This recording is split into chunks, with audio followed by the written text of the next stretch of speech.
እግዚአብሔር ከጋብቻ በፊት ብትችሉ በድንግልና ጸንታችሁ ቆዩ፣ የወደቃችሁ ደግሞ በንጽህና ቀጥሉ የሚለው የጋብቻ ህይወታችንን የተሻለ ለማድረግ ነው። ለምን ሰው ከጋብቻ በፊት ብዙ ዝሙትን ብዙ ኃጢአትን ሲፈጽም ከቆየ ጋብቻ ውስጥ ከገባ በኋላ በፊት የሚያውቀው ብዙ ነገር ስላለ በፊት የሚያውቃቸውን ነገሮች ጋብቻው ውስጥ ማግኘት ይፈልጋል። እየሰማችሁ ነው? አንድ ሰው ደግሞ እንደ 10 እንደ 20 ሰው ላይሆንለት ይችላል። ስለዚህ የሚፈልገውን ደስታ ሲያጣ ወደ መጥላት፣ ወደ ሌላ ቦታ፣ ወደ ማመንዘር፣ ወደ ሌላ ሰው ለመሄድ ይሄዳል። ስለዚህ እግዚአብሔር ጋብቻውንም ለመጠበቅ በኋላ ከብዙ ሰው ጋር ለምዶ የጋብቻ ህይወቱ እንዳይበጠበጥ፣ እርስ በርስ መካካድ እንዳይመጣ፣ መጠላላት እንዳይመጣ እግዚአብሔር እየጠበቀን ነው ያለው። የመጨረሻ ነጥብ ላንሳና አበቃለሁ። ደከማችሁ? የመጨረሻ ሁለት ነው የማነሳው። የመጨረሻው ለስጋዊ ህይወታችን ሲል እግዚአብሔር ንጽህናና ድንግልና ጠብቁ ብሎናል። ለየትኛው ህይወታችን? ለነፍሱ አይደለም፣ ለምናችን? በስጋዊ ህይወታችን ጥሩ ኑሮ እንድንኖር ብሎ ነው። የነፍሱን ተውት። እስቲ ዮሴፍን ታሪክ ሁላችሁም ታውቁታላችሁ። ዮሴፍ በጲጥፋራ ሚስት ቤት በጲጥፋራ ቤት አገልጋይ ሆነ፣ ተሾመ። እጅግ መልከ መልካም ነበር። ሲወጣ ሲገባ አይታው ተመኘችው። ፈቃዴን ካልፈጸምክልኝ አለችው። ብዙ ቀን ወተወተችው። በእውነት ዮሴፍ በጣም የሚደንቅ ወጣት ነው። እድሜው ወጣት ነው። ልባል አንዴ አይደለም የለመነችው፣ ሁለቴ አይደለም፣ በጣም ብዙ ጊዜ ነው የለመነችው። አንድ ቀን እምቢ አልኩ፣ ሁለተኛም ቀን እምቢ አልኩ፣ ሶስተኛም እምቢ አልኩ። ከዛ በላይ ግን እግዚአብሔር ቢሆን እኮ አንደርስታንድ ያደርገኛል፣ ግን ይመስላል ይረዳኛል። ከአቅሜ በላይ ነው። ብዙ ታግያለሁ ግን አልቻልኩም ማለት ይችላል። ይችላል ግን አላለ። ደጋግማ ስትወተውተው ደጋግማ እምቢ አለ። ደጋግማ የሚመጣው ፈተና የምንጥልበት ኃይል እግዚአብሔር ያደለ አንድ በል። ሁለተኛ ዮሴፍ በዛ ሰዓት ከእግዚአብሔር ላይ እኮ መቀየም ያለበት ሰዓት ነበር። ሁኔታው ታሪክ ዮሴፍ ወደ ግብፅ የመጣው ፈልጎ ነው። ማን የሸጠው? የገዛ ወንድሞቹ ሲሸጡኝ ወንድሞቼ ዝም ያለኝ አምላክ እንዴት ሕጉን እፈጽማለሁ? አኩርፏል። ከፈጣሪው ጋር ተጣልቷል። ተበድሏል። በተበደለ ሰዓት ሰው በፈጣሪ ባዘነ ሰዓት ኃጢአት የመስራት ዝንባሌ ይጨምራል። እግዚአብሔር የተወኝን እኔ ሕጉን ምን አስጠበቀኝ ብሎ ይገባበት። ሁለት ነው። ሶስተኛ ዮሴፍ ያለው በሀገሩ ነው በሰው ሀገር? ሰው ሀገር ሲገባ የሚወጣ አመል አለ። ግራ ቀኝ ሲያይ የሚያውቀው ሰው የለም። ዘመዶቹ የሉ፣ ጎረቤት የለም፣ ታዛቢ የለም። ስለዚህ ከሀገሩ የወጣ እስኪመለስ ድረስ ቢጭኑት አህያ ማለት ይችላል አይችልም? አላለ። ብዙ ጊዜኛ ስንወጣ የሚወጣ አመላለ ማያውቁን ሀገር ስንሄድ የምናስነጥፈው ቁርበት አለ። አዲስ አመል ማለት ኃጢአት ነው። ወጣት ነኝ፣ እድሜ ነው፣ ቆንጆ ነች።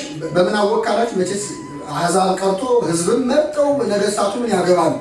ይችን መልከ መልካም ሴት እግዚአብሔርም በእውነት እንደዚህ ደጋግማ እየፈተነችኝማ አላለ። አሁን ባለንበት ዘመን ቢሆን ይቅርታ አድርጉልኝ፣ አንድ ኢትዮጵያዊ ወይም አንዲት ኢትዮጵያዊት ወይም አንድ አፍሪካ ይላርገው መሰለኝ፣ አስቸጋሪ ነው። ባድዋ ማግስት ደግሞ እንዳላስገባ አንዲት አፍሪካ ሌላ አውሮፓ ምናምን ሄዳ ሰው ቤት ስትሰራ ወይም ሰው ቤት ሲሰራ በጣም ሚሊዮነር የሆነች የሆነ ሀብታም ሰው ወዷት ለዚህ ጉዳይ ቢጠይቃት አይ አልፈልግም ብላ ጥላው ትመጣ እና እዚህ ሀገር መልሳ ችግር ውስጥ ብትገባ ምንድነው የሚላት? አንቺ መቼም አልፈለሽ እግዚአብሔር እንጀራ ሲከፍትልሽ ከማ ተበልጫለሽ አንቺ። እና በጣም ነው የምንተቸው። ዮሴፍ የሰው ሀገር ሰው ነኝ ብሎ ማድረግ ይችላል፣ አላደረገውም። የዮሴፍን ቅድስና ለሁላችን ያድል። በጣም የሚደንቀው ግን አሁን ሁሉ ለምን አነሳሁት? ዮሴፍን በማድረጉ ስም ይገባ ነው ታሪኩ የሚያበቃው። ዮሴፍ ከዚህ ሴት ጋር ተኝቶ ቢሆንስ ኖሮ የሚለውን እስቲ ምን ያገኝ ነበር? እስቲ ሳትዋሹ አይምሯችን ላይ የመጣውን ነገር ከዚህ ሴት ጋር ቢተኝ አንደኛ ጊዜያዊ ደስታ ያገኛል ያገኛል። በዝሙት በሩካቤ የተፈጥሮ ጉዳይ ነው፣ ጊዜያዊ ደስታ ያገኛል። ሌላስ ምን የሚያገኝ ይመስላል? እንደው ለውሽማ የሚደረጉ ፕሪቪሌጆች ሁሉ ጥቅማ ጥቅሞች ሁሉ ሊሰጡት ይችላል። አይችሉም? እንደው ፍትፍት እየጎረሰች እየፈተፈተች አታጎርሰው እና እንደው እያለች ከሌሎች ባሪያዎች የበለጠ ልትንከባከባችሁ እርግጠኛ መሆን አንችልም። የመጀመሪያ ቀን አብራው ተኝታ ደፈረኝ ብላ ብታሳስረው የሚከለክላት አለ? የ80 ባሏን የካደች አሁን ከዚህ የት ሄዶ ነው የሚከሳት? ወዳኝ ነው እኮ ቢል ማን ይሰማዋል? መጀመሪያ እምቢ ስላላት ያደረገችው እሺ ስላላትም ማድረግ ትችላለች። መብቷ ነው። እሺ ይሄ እንኳን በጣም አከፋሁት።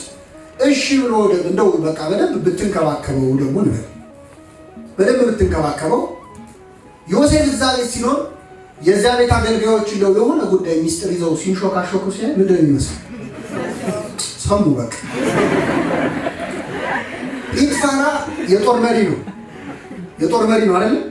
ንጉሥ ፈርዖን አበሳጭቶት ቢመጣና ፊቱ ኮስተር ቢል ምንድን ነው የሚለው? በቃ ይሄ ነገር ዋጋ የለውም።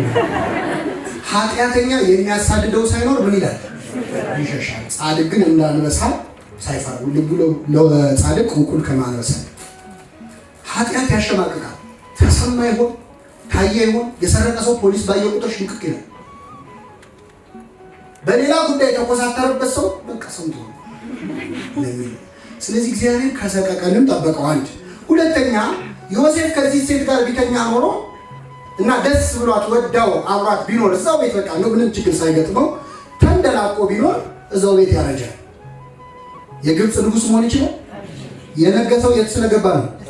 እስር ቤት ስለገባ ነው። ስለዚህ ለጊዜው የሚቀርብልንን ኃጢአት ትተን መሄድ ንጉሥ ሊያደርገን ሁሉ ይችላል። ለማይረባ ስራ፣ ለማይረባ ደሞዝ፣ ለማይረባ እድገት ብለው ሰዎች ወድቀው ብዙ ችግር ውስጥ ይገባሉ። በሚመጣው ሳምንት የቀረውን እናያለን። የሰማነውን በልቡናችን ያሳድርብን።